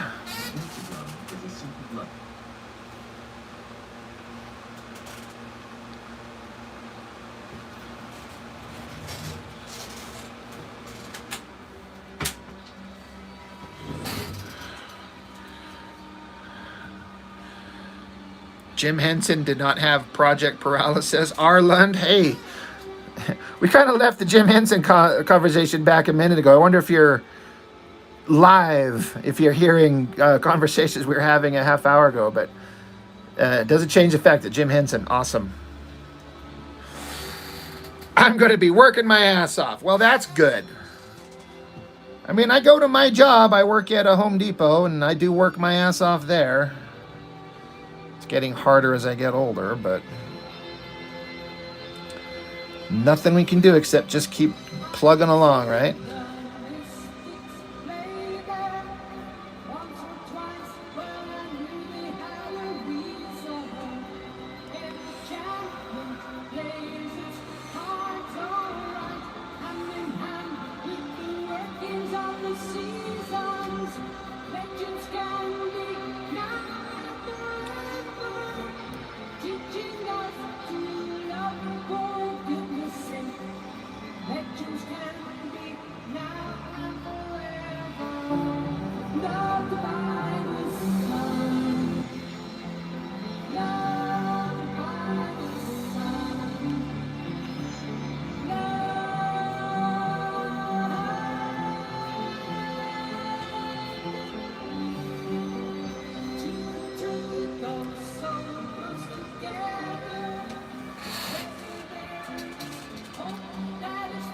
Yeah, we were talking about Jim Henson.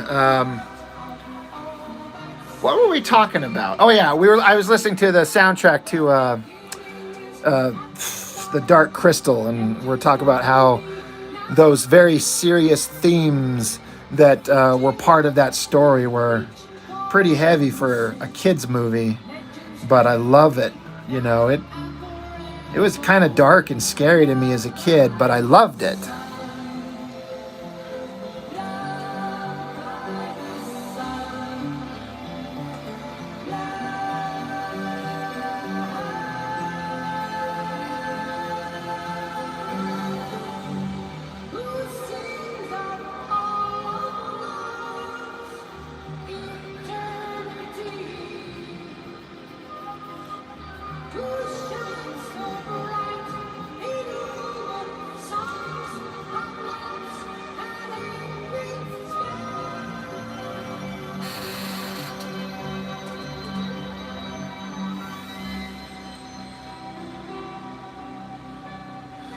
Man, I love Colin Farrell. He's great. You ever seen In Bruges? It's one of my favorite movies ever, and it might be my favorite role he ever played is that thing.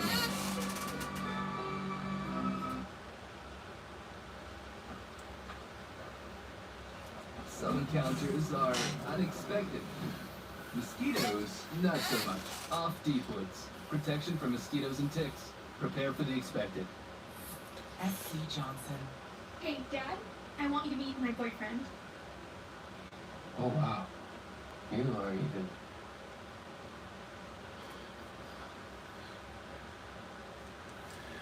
In Burgess.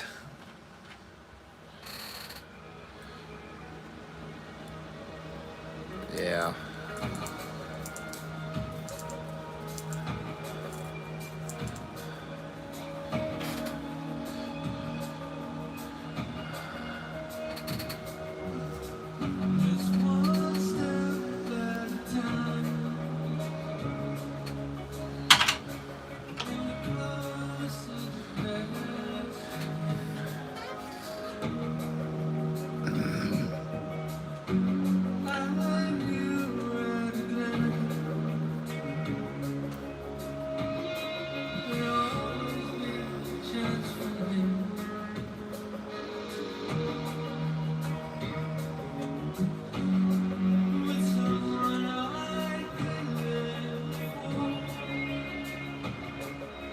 You know, some of the most entertaining stuff with Colin Farrell, if you've ever seen any of the behind-the-scenes, like, bloopers to the Daredevil movie he was in, he's funny in that. He's fun. But yeah, I heard something about him taking care of his son. That's awesome. Yeah. You like to think that some of the people that you follow as entertainment, you know, that some of them are actually the good human beings that they seem to be. You never know for sure. You just hope.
You know what? I actually kind of like the Affleck Daredevil movie.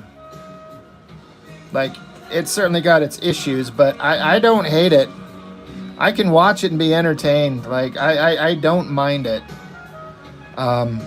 doesn't hold a candle to the Netflix show.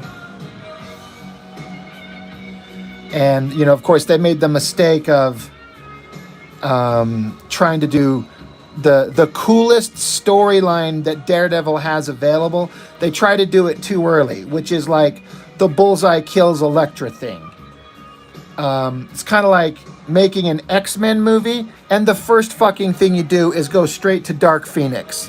It's like, no, you guys are so stupid. You can't jump to that. We need at least a trilogy. We need to introduce the characters, and then we need to have the character become the Phoenix, and we need to love her and like her and care about her.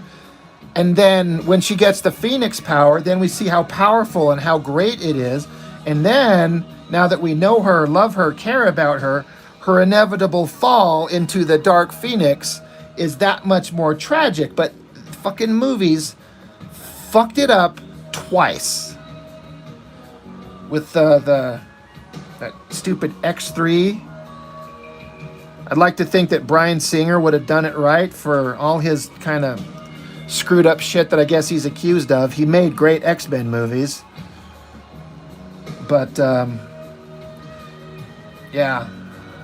That Daredevil movie, they went straight to the Bullseye kills Elektra. Like, no. So dumb.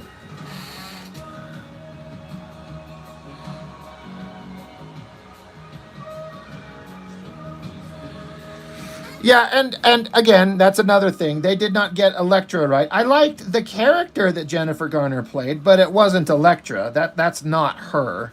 It was just like hot girl that fights, and that's fine. But again, we need to establish the character. We need to know who she is, where she come from, why they have a history, and then therefore the history that the characters have make her death and her becoming an assassin, like the assassin part, and on the opposite side of the law from Daredevil, but then her death at the hands of Bullseye. Like, it all becomes brilliant storytelling if they just give it the proper time to build up. But no, they're like, hey, we're going to do a Daredevil movie. Go straight to that.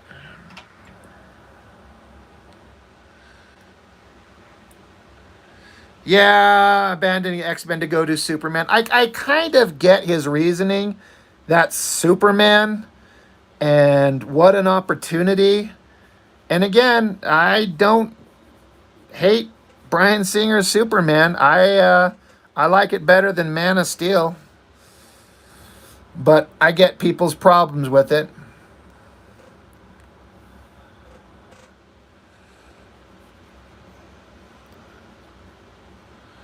So, yeah, they just fuck it up. And I would just die to see the Dark Phoenix saga in the X-Men done correctly. It's almost like they need to do like a TV show and let that story build. Like X-Men as a TV show, given the right budget, would be great.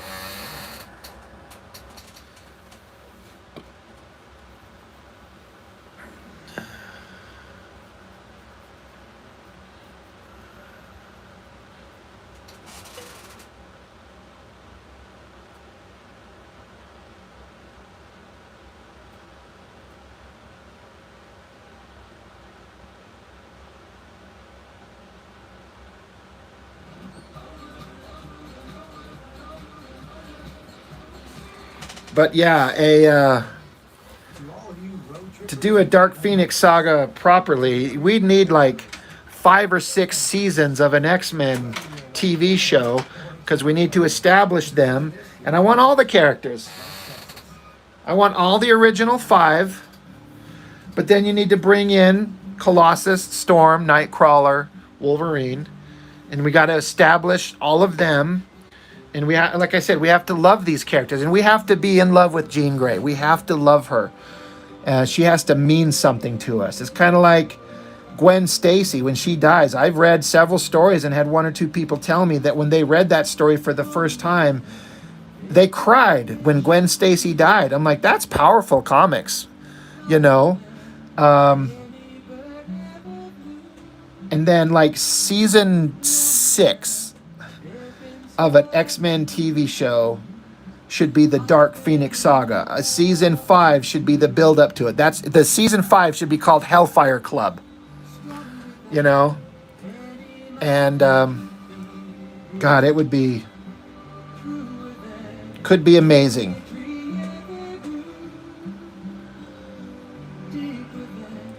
Another hot take people won't like. I didn't mind what's her name, Sophie Turner as Jean Grey. I kind of thought she was fine. Like, it's not her that fucked up the movie. It's the director. It's the story.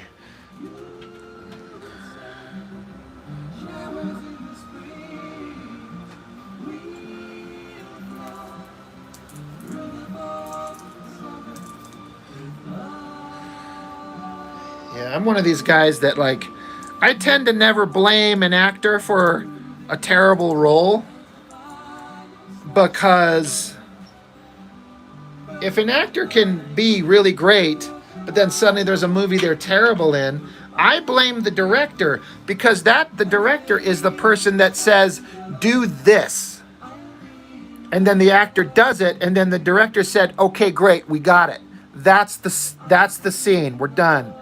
You know, that's not the actor's fault necessarily. It's the director saying that it's done. So,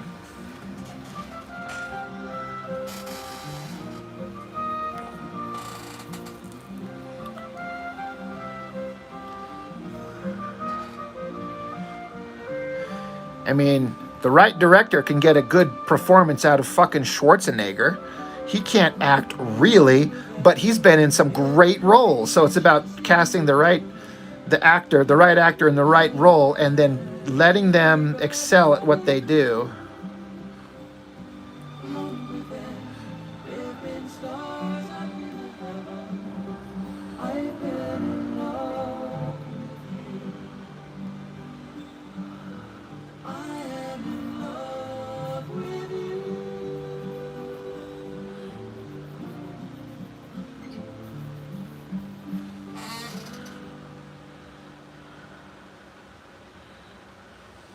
Yeah, Tommy Lee Jones, there you go.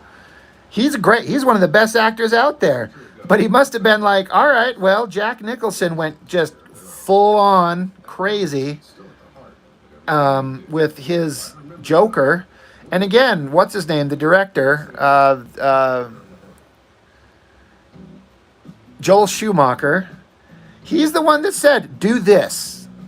And Schumacher even admitted it was all his fault. So, yeah. There's nothing. It's not Tommy Lee Jones's fault. He's one of the greatest actors. You guys see No Country for Old Men? I literally will just pull up on YouTube all the scenes that Tommy Lee Jones had in No Country for Old Men and just listen to them. Not even watch him. Just listen to his voice given that dialogue. The opening speech at the beginning of the movie. The end speech about the dreams he had about his father. It's so poignant and moving. It's like, this is so good.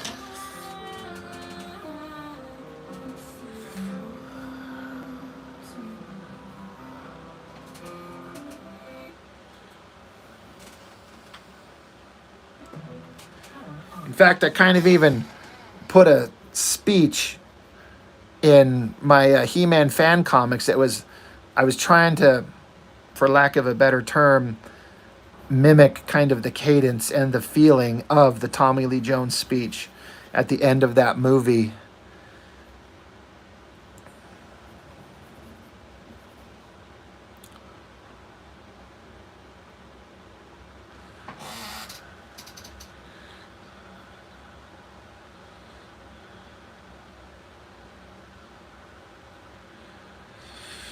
Byron, I think I saw that a long time ago. It sounds familiar. I don't think I could tell you anything about it.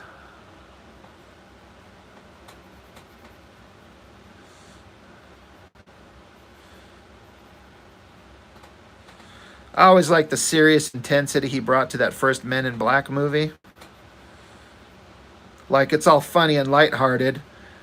But then there's times when Tommy Lee Jones gets real serious and you're like, ooh, this alien threat is actually scary.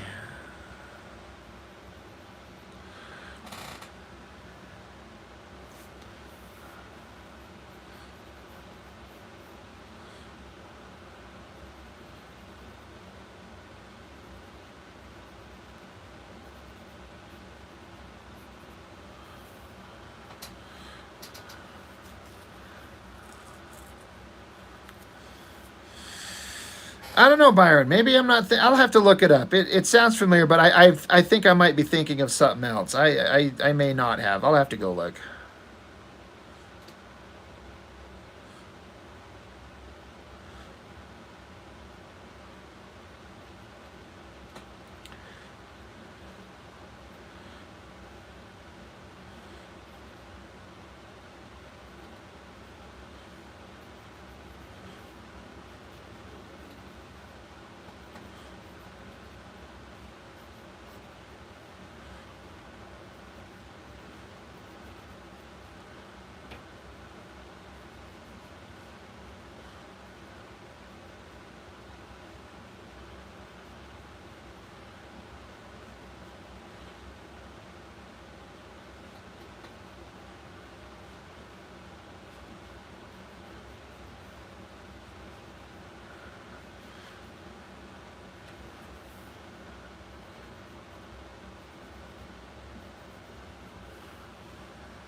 Okay, I think I'm about ready to wrap it up here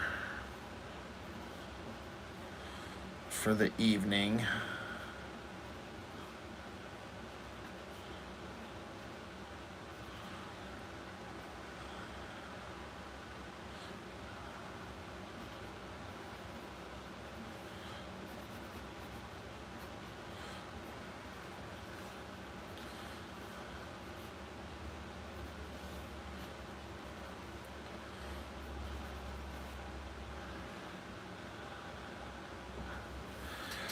Okay, I'm gonna be done.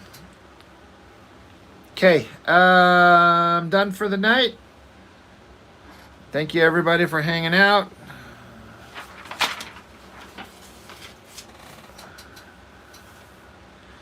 So I will catch y'all, whoever happens to still be hanging out. Catch you next time.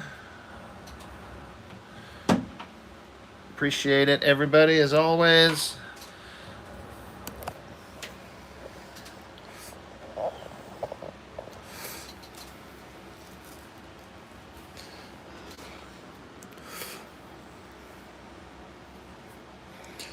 And thanks as always, guys. I'll catch you next time.